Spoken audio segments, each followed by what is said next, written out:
Hey Bauer Fam! Welcome back to part 2 of breastfeeding, but if you haven't seen our first episode from last week, go ahead and check that out right now and then come back and check out this video so that you can learn about more information that we didn't discuss from last week. So stay tuned. So this is going to be our last video over breastfeeding, so I made sure to get my notes out to make sure I discuss everything that I want to discuss with you guys over breastfeeding because we are going to move on to postpartum depression on Friday. So let's get started.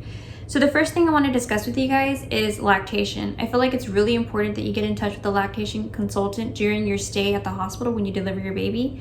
You can do so the day you deliver, the day after you deliver, the day before you leave, the day you're gonna leave. Anytime during that time frame, reach out to a lactation consultant. They'll literally come to your room and they'll address any of your questions, give you the right answers, guide you, and make sure that you have a smooth transition.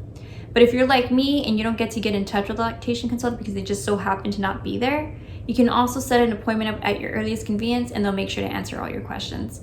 What you can also do is go to WIC and set an appointment up and they'll do the same thing and answer all your questions. But during this pandemic, you might not want to leave your house.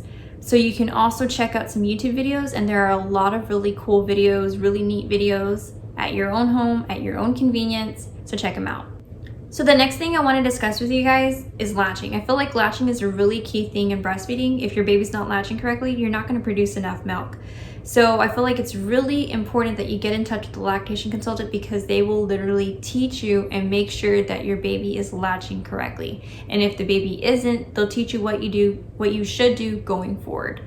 There are a couple reasons why a baby may not latch correctly. And the first one would be a tongue tie. And the next one would be a lip tie. My children all had either a lip tie or a tongue tie. My daughter had a lip tie. My son, Cooper, had a tongue tie.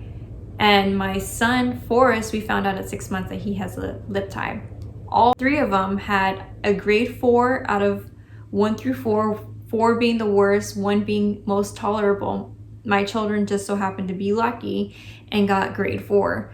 My daughter, when I was 19, I tried breastfeeding, but she just wouldn't latch, and so I gave up too easily. I was 19 at the time and I was going to college, so I just gave up and I moved on to formula because it was just so much easier. I didn't think about it, I didn't look into it. But when she was 5, she jumped off the table, hit the chair, and she literally tore underneath her lip, and I was like, oh my god, she's bleeding like crazy. So we took her to Driscoll Children's Hospital and they're like, oh, it was just she tore her lip tie, no big deal, she did herself a favor, so now she doesn't have to have surgery. I'm like, wait, what? I never knew that. And it's crazy because, you know, she's been seeing a dentist all that time. She was getting her yearly checkups, all of her checkups 1 through 12 months. No one ever caught it.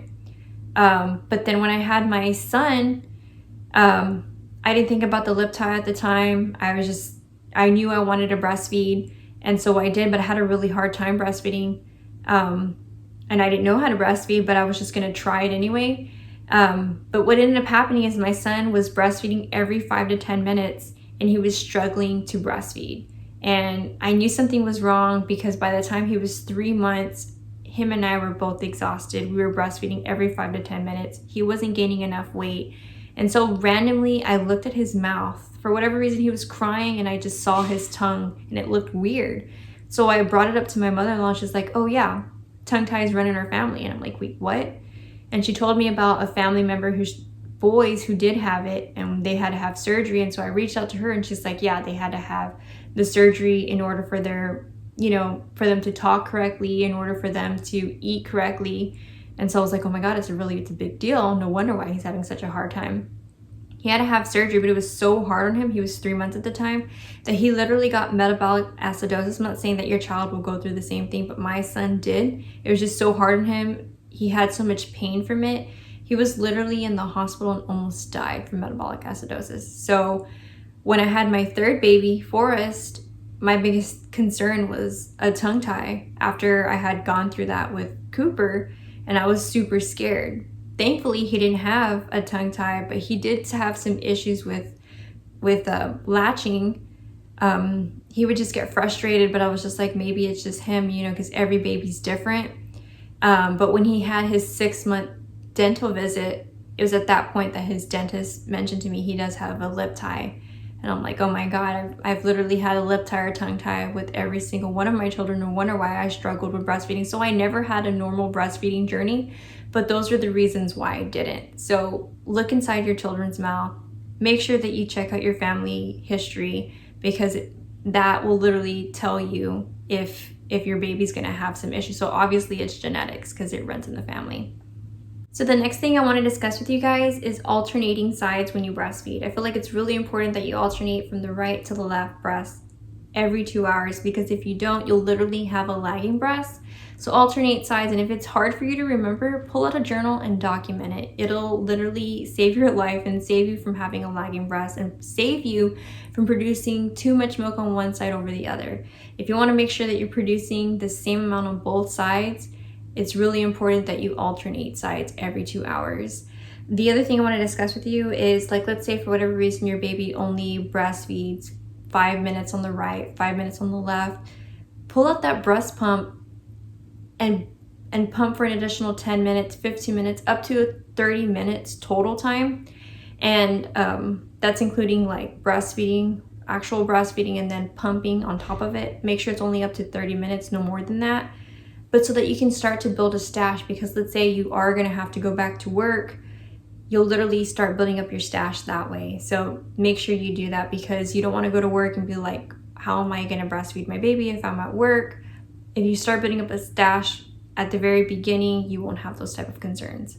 So another thing I wanna discuss with you guys is hair fallout. So during your pregnancy, you don't really lose any hair. All your hair follicles literally stay intact, so you don't lose any hair. That's why people say like, oh wow, she's glowing, she looks super radiant. But once you deliver the baby, all those hairs that never fell out during those 9 months, well, guess what? They're gonna fall out now. And you're gonna be like, oh my God, I'm getting bald. There's some areas up here in the front and the crown area that make me look bald. It's okay. Just continue taking your vitamins, stay on top of it, make sure you eat right, stay hydrated, stay on top of it, and your hair will grow back. You'll be fine. So the next thing I want to discuss with you guys is mastitis. Mastitis is an infection of the breast.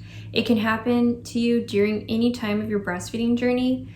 What basically happens is you get an infection usually from your child's mouth for whatever reason, just the bacteria build up.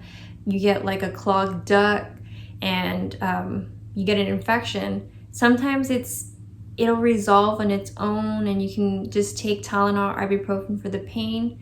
But if it's too severe enough, make sure you go to the doctor, because at that point they'll prescribe an antibiotic.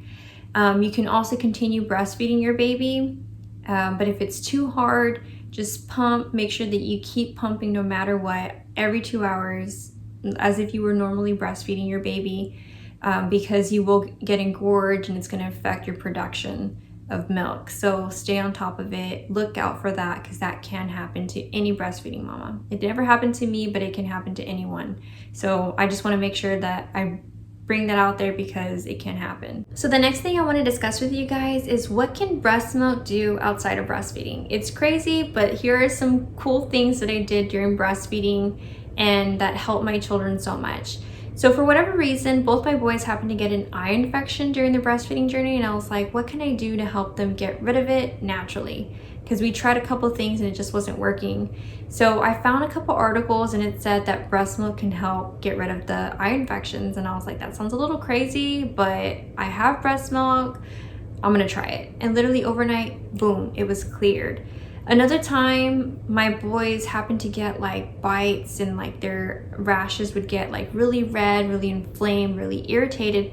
And so I read articles again and it said to put breast milk on it, and it was crazy, but it worked. Like literally overnight, boom, it was cleared.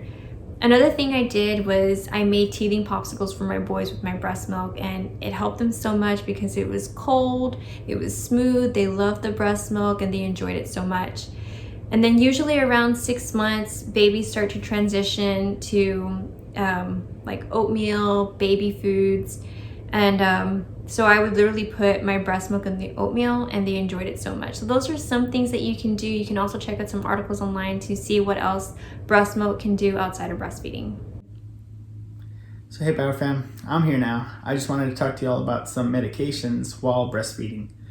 Breastfeeding, you got to kind of treat it like you're pregnant, so you can't take all the medications you would normally take when you're not breastfeeding and not pregnant. So whenever you're going to add new medications like to your regimen or any over-the-counters, be sure to consult with your doctor or the pharmacist. The doctors are really good about it, but a lot of them are only open 8 to 5.